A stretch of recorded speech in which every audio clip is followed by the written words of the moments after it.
Dieu siège dans les louanges. Rien de plus important que de louer l'Éternel Dieu le Tout-Puissant, gardien de notre souffle. La chorale étant au cœur des louanges, le bureau de suivi des chorales du littoral pour la deuxième journée des festivités de la GIC 2024 a célébré sur la paroisse Ebenezer de Ménotin ce dimanche 25 août le culte d'action de grâce en honneur de la GIC 2024. C'est dans une harmonie vocale des plus agréables que s'est déroulée la majeure partie de ce culte de reconnaissance à Dieu.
du BSC Littoral a égayé le cœur des participants avec de belles mélodies et la parole vivante du Christ.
Le chef de la sous-région F du littoral, la sous-région accueillant cette messe d'action de grâce, n'a pas manqué de remercier tous les participants pour leur dévouement à l'œuvre de Dieu. En ma qualité de président de la sous-région F, dont le siège de la sous-région FR des Isères, le siège qui vous accueille aujourd'hui pour la journée internationale de la chorale édition 2024. Je voudrais donc vous souhaiter la bienvenue sur les installations de la paroisse des Isères et prier Dieu de venir des manifestations entrant dans le cadre de la journée internationale de la chorale édition 2024. Ces manifestations ont commencé depuis hier, se poursuivent aujourd'hui pour le culte dominical sur la paroisse des Isères et vont aussi continuer sur d'autres paroisses que le secrétaire vous annonce bien de vous faire part. Notre papa Didon Félix Pêcheur. Voyez-vous, en dépit de son âge très avancé, il est toujours encore à l'œuvre. Et c'est un exemple pour nous. Je le dis, beaucoup n'ont pas encore son âge, mais ils sont déjà fatigués et plus perdus dans leur domicile. C'est la volonté de Dieu, s'il faut le dire. Et si ce n'est pas la volonté de Dieu, il faut sortir. Il faut rester très actif, surtout au sein de l'Église et particulièrement au sein de la chorale. La chorale commence le culte. La chorale fait sortir également le culte. Et par les cantiques, nous louons notre Seigneur Jésus-Christ dans la Sainte Liturgie des cieux. Donc c'est un travail très harassant. Et un bon travail quand même, parce que Dieu siège dans les louanges. Et je voudrais dire merci à tout le bureau du président de Landi qui est venu ici, et aussi particulièrement à tous les maîtres de cœur adjoints, les surveillants et autres qui ont aussi fait le déplacement. À tous les polistes, nous disons bonne fête. Grande était la joie de tous, car heureux d'avoir pu assister à cette nouvelle édition de la GIC. Les impressions sont les meilleures dans la mesure où la fête se déroule sur ma paroisse. Les impressions sont bonnes. Nous avons commencé les activités déjà depuis hier par la conférence de cette année à Saint-Samuel-René. Et aujourd'hui, c'est le prix d'action de grâce sur la paroisse des Bénézères.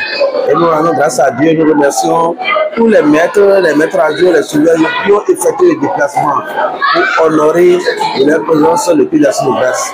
Que Dieu les bénisse et qu'il les raccompagne sur dans les demeures. Nous sommes en joie et je dis merci à l'Éternel.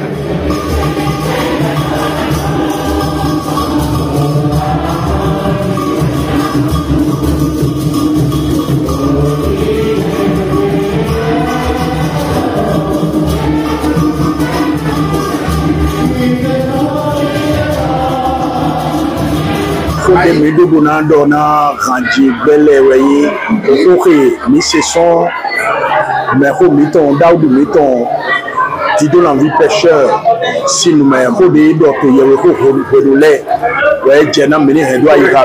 ont Odo Bassi, Boyana do Montendier, Chorale de Kodoko, Sissi, Douai, Taliaï, Odo, au sein de nous devons obéissance aux instructions de Dieu, aux instructions du Saint-Siège.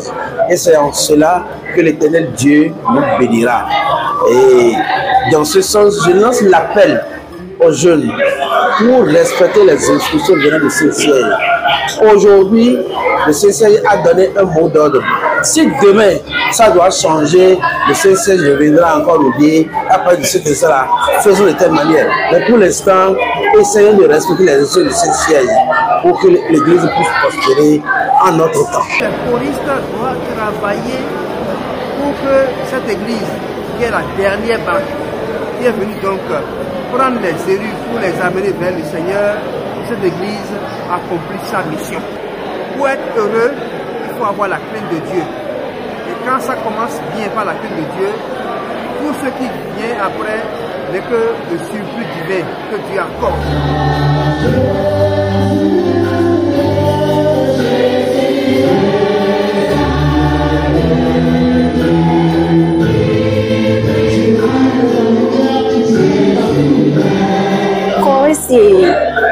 C'est vie et donne à son déwaïté.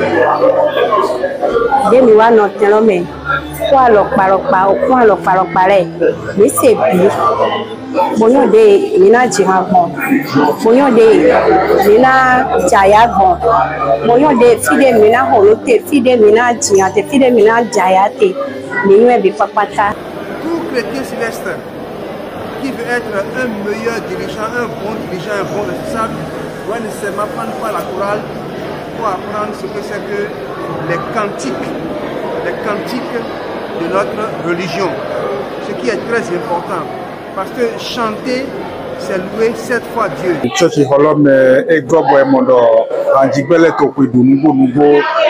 Jero so jetete sheshe mi tombo siseno eyi ide jedo bo mi dro no tondue bo ena so hemi o dire ipole me samedi ja bo concert lo ena so mi wa logo jiwe ton puta ya jije da hode me chobo mi me pona ya guno tonji to samedi 7 na so gendo do pena jiwe kwe.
Oshofa Prise TV. Tout pour la gloire de l'Éternel, Dieu de Shofa.